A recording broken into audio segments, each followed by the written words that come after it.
अस्सलाम वालेकुम। आज मैं आपके लिए लाई हूँ सर्दियों में खाई जाने वाली बहुत ही खस्ता और करारी बिस्किट की रेसिपी। इन बिस्किट को आप झटपट से बनाकर तैयार करेंगे और इसकी बहुत अच्छी बात यह है कि आप इसे बनाकर 1 या 2 महीने के लिए स्टोर कर सकते हैं। जब कभी आपका मीठा खाने को हल्का सा दिल करे तो ये बिस्किट खा सकते हैं, या फिर सुबह बहुत जल्दी होती है तो बच्चों को टिफ़िन में भी दे सकते हैं, क्योंकि बच्चे बड़े सभी इसको पसंद करते हैं। बहुत आसान और घर में ही ये चीज़ें मौजूद हैं जिससे हम ये रेसिपी बन के तैयार होती है। चलें शुरू करते हैं इन खस्ता से बिस्कुट को बनाना। कि इतने मज़ेदार और खस्ता बिस्किट हम किस तरह बनाते हैं ये रेसिपी बनाएंगे, तो शुरू करते हैं। बिस्मिल्लाहिर्रहमानिर्रहीम। अस्सलाम वालेकुम। आज हमारी जो टिक्कियाँ हैं दोबारा से मैं इसको दूसरे तरीके से बनाऊंगी। ये है आटा, चक्की का आटा लिया है, 3 कप लिए हैं, और 1 कप चीनी का और 1 कप पानी का, और ये ऑयल है, और ये खोपरा है थोड़ा सा कश किया हुआ, और ये 1 कप सूजी है, और इसमें थोड़ा सा नमक जाएगा। अब जो खुश्क चीज़ें हैं पहले इसको हम मिक्स करेंगे सारी चीज़ों को।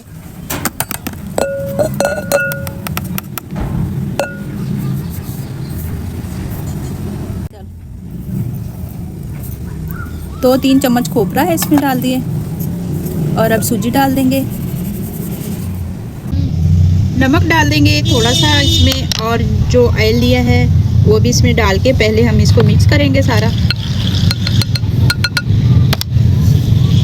ये सारी चीज़ें जो ड्राई हैं इसको पहले हम अच्छे से सारी चीज़ें मिक्स कर लेंगे, बाद में चीनी और पानी उसको फिर रखेंगे।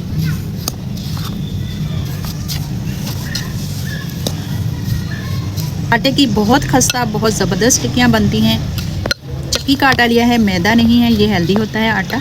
चक्की का आटा मैदे की जो बनती हैं वो इतनी हेल्दी नहीं होती, मैदा क्योंकि हज़म नहीं होता।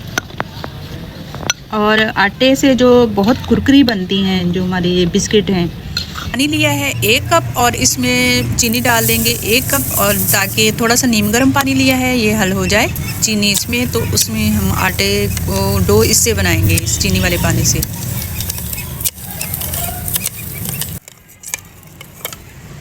चीनी वाला पानी हम डाल देंगे इसमें और थोड़ा थोड़ा मिक्स करेंगे, देखते हैं कितना पानी जाता है।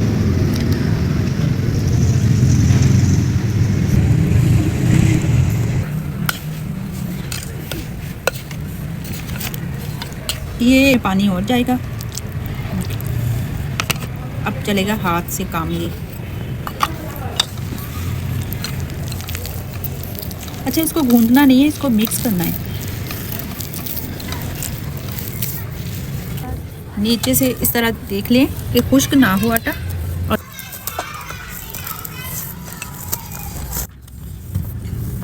ये देखिए इस तरह मैंने बहुत अच्छे से मिक्स कर लिया है बड़े बर्तन में। अब मैं इसके अलग अलग पोर्शन करके इसको इस तरह रखूँगी।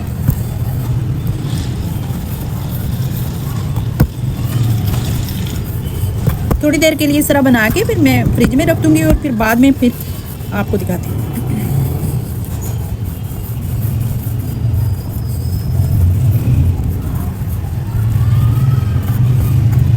मेरे नबी पाक ने तो फरमाया था, किसी मोमिन को बस खुश कर देना, वो चाहे लम्हे के लिए ही हो, उसके दिल में राहत डाल देना, उसे तसल्ली दे देना, रोते हुए आंखें आंसू पूंछ देना, उसको कह देना मैं तेरे साथ हूँ। फरमाया मोमिन के दिल में तुमने खुशी दाखिल कर दी तो 60 साल नफल पढ़ने से अल्लाह तुम्हें ज़्यादा सवाब अता कर देगा। कुंतुम खैरा उम्मतिन उखरिजत लिन्नास, इंसान सारी मखलूक में अफजल है, और मेरे महबूब का कलमा पढ़ने वाले सारे इंसानों में सबसे अफजल है। इनको अल्लाह ने और ज़्यादा फजीलतों से बरकतों से माला माल किया। ये इस तरह हम सारी टिक्कियाँ काट लेंगे बराबर बराबर, और इसको थोड़ी देर के लिए रखेंगे जब तक कि ऑयल गर्म होता है। ये देखिए कितनी जालीदार बनी है हमारी ये टिक्कियाँ। ये कटिंग की है छुरी से, हाथ से नहीं बनाई। काफ़ी सारे हमारे बिस्किट बन के तैयार हो गए थे। अब सारे मैं इसको किसी बड़े बर्तन में फैला दूँगी, और बाद में इसको फ्राई करेंगे।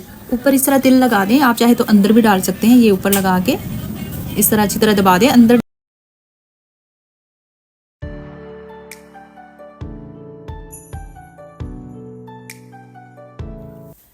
अब एक कढ़ाई रखेंगे, उसमें हमने ऑयल डाला है, और ऑयल को हम मीडियम सा तेज़ आंच पे गरम कर लेंगे। ज़्यादा बहुत तेज़ आंच पे गरम नहीं करना। ये देखिए आप देख सकते हैं कि ऑयल कितना गरम है, उसमें सारी फ्राई कर लेंगे बिस्किट को।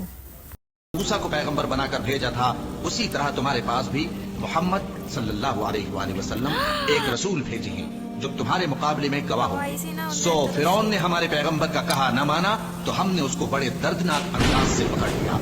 अगर तुम भी इन पैगंबर को न मानोगे तो उस दिन से किस तरह बचोगे जो बच्चों को बूढ़ा कर देगा, जिससे आसमान फट जाएगा। ये उसका वादा पूरा होकर रहेगा। ये कुरान तो जब अंदर से अच्छे से सीख जाएं, आप देख सकते हैं इसमें कितने अच्छे से क्रैक पड़ चुके हैं। अब इसे हम जैसे अच्छी तरह पक जाएं तो इसको निकाल लेंगे। बहुत ही शानदार बन के तैयार होते हैं। जब आप खाएंगे तो छोड़ेंगे ही नहीं, एक के एक बाद में खाते चले जाएंगे। आपका दिल नहीं करेगा इसे छोड़ने को। बहुत खस्ता और करारे बिस्किट बन के तैयार होते हैं। मैं आपको थोड़े तोड़ के भी दिखाऊंगी कि कैसे खस्ता और क्रंची बन के तैयार होते हैं ये हमारे बिस्किट। ये देखिए थोड़े थोड़े हो गए हैं, थोड़े गोल्डन कलर के एक साइड में, अब दूसरी साइड में हो गए। माशाल्लाह देखिए कितना अच्छा कलर आया है। अब ये तकरीबन हमारे बिस्किट बन के तैयार हो गए। थोड़ा सा मैंने बहुत ज़्यादा धीमी आंच भी नहीं रखी, बहुत तेज़ आंच भी नहीं रखी, मीडियम सी आंच पे मैंने इसको पकाया है। दोनों साइडों में जो बहुत अच्छा सा कलर आ चुका है। अब इसको हम निकालेंगे किसी ऐसे पे या किसी छल्ले में रख दे ताकि इसका एक्स्ट्रा जो ऑयल है वो निकल जाए। पहली जो रेसिपी मैंने घी में बनाई थी, इसके अंदर बिस्किट के अंदर भी घी डाला था और इसको फ्राई भी मैंने घी में ही किया था। अभी ये इसके अंदर ऑयल डाला है, ऑयल में ही इसको फ्राई करूँगी। ये देखिए मैं आपको तोड़ के भी दिखाती हूँ कैसे खस्ता और करारे हैं और बहुत अच्छे अंदर से भी पक चुके हैं। बहुत हल्की आंच पे मैंने नहीं पकाया, बहुत तेज़ आंच पे नहीं पकाया, मीडियम सी आंच थी जिस पे मैंने पकाया है। और इस तरह हम बनाते जाएंगे और इनको निकालते जाएंगे। तोड़ के भी मैं आपको ये दिखा देती हूँ। ये बिस्किट बहुत ही खस्ता और करारे बन के तैयार होते हैं और इन्हें आप स्टोर भी कर सकते हैं, महीनों स्टोर भी कर सकते हैं। जब आपका दिल चाहे मीठा खाने को तो आप इसको निकाल लें चाय के साथ या लंच बॉक्स के साथ, या किसी बच्चों को बहलाने के लिए भी दे सकते हैं। बच्चों के लिए बहुत हेल्दी हैं तो उनके लिए तैयार कर सकते हैं। तैयार करके बहुत सारे बना के आप रख सकते हैं, स्टोर कर सकते हैं। अब सारे मैं बना लूँगी और बना के इसको निकाल लूँगी। बहुत अच्छे से हमारे ये बिस्किट बन के तैयार हो गए हैं। उम्मीद करूँगी आपको मेरी ये रेसिपी भी पसंद आएगी। पिछली रेसिपी जो मैंने बिस्किट्स की दी थी, बहुत आपने प्यार दिया उस वीडियो में, बहुत अच्छी आप लोगों ने पसंद की। आपका बहुत बहुत शुक्रिया। आप जब बहुत अच्छे कमेंट करते हैं, लाइक करते हैं, शेयर करते हैं तो बहुत खुशी होती है। यही हमारे लिए गिफ्ट है। तो इसमें कोई पैसे नहीं जाते। आप ज़रूर लाइक भी किया करें, शेयर भी किया करें और सब्सक्राइब करना मत भूलिएगा। और कमेंट में मुझे बताया करें कि आपको मेरी ये रेसिपी कैसी लगी है और ये भी बताया करें आप कहाँ से, किस मुल्क से देख रहे हैं, तो ज़रूर बताया करें। मुझे बहुत खुशी होती है कि आप लोग इस तरह प्यार देते हैं। तो बहुत सारा अपना ख्याल रखिएगा, दुआ में याद रखिएगा। फ़ी अमानिल्लाह। अस्सलाम वालेकुम व रहमतुल्लाहि व बरकातुहू। सही बुखारी की हदीस में आता है, अल्लाह ताला कहते हैं कि मैं अपने बंदे के साथ उसके गुमान के